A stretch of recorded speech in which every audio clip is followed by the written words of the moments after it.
Even the best car companies can have their, oops moments. Today, we're talking about Toyota's 3.0-liter engine sludge problem, what went wrong, how they fixed it, and why they're still sitting pretty today. And then, we've got Mitsubishi, who handled their problems like that kid who didn't do his homework and tried to fake it in front of the teacher. Engine sludge. Sounds gross, right? It's when your engine oil basically turns into sticky molasses and clogs everything up.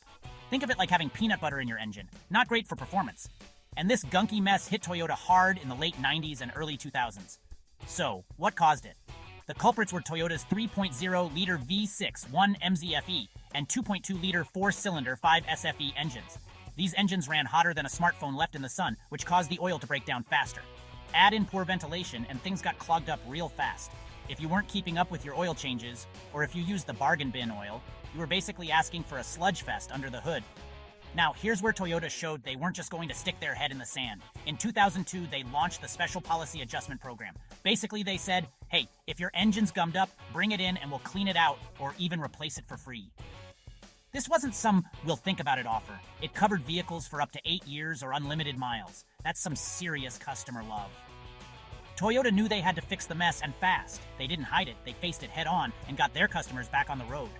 But it didn't stop there.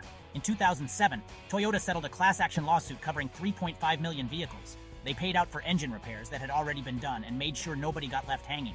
Honestly, it's like they grabbed a mop and said, let's clean up this whole thing once and for all. Toyota's transparency and willingness to take responsibility saved them. They owned up, fixed the problem, and kept rolling. But now let's talk about Mitsubishi, who thought hiding the mess would make it disappear. Mitsubishi.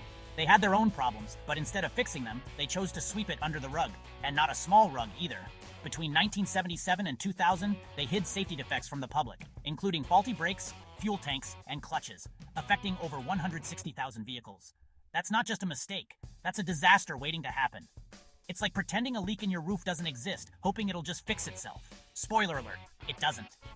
When the truth finally came out in 2000, Mitsubishi had no choice but to issue a recall for 1.5 million vehicles. But by then, the damage was done. They were hit with lawsuits, fines, and worst of all, they lost the trust of their customers. In the US and Japan, their sales nosedived, and they've been trying to crawl back ever since. Let's just say people don't like it when you lie about your car being safe. Go figure. Meanwhile, Toyota showed that honesty really is the best policy.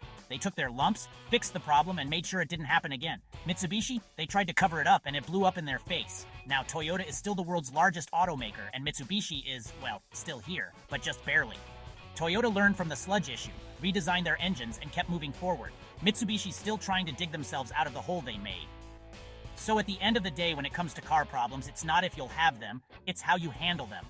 Toyota, they took responsibility and kept their crown. Mitsubishi, well, let's just say they learned the hard way that you can't cover up everything. If you like this video, hit like, and don't forget to subscribe for more car stories and industry breakdowns. Catch you next time.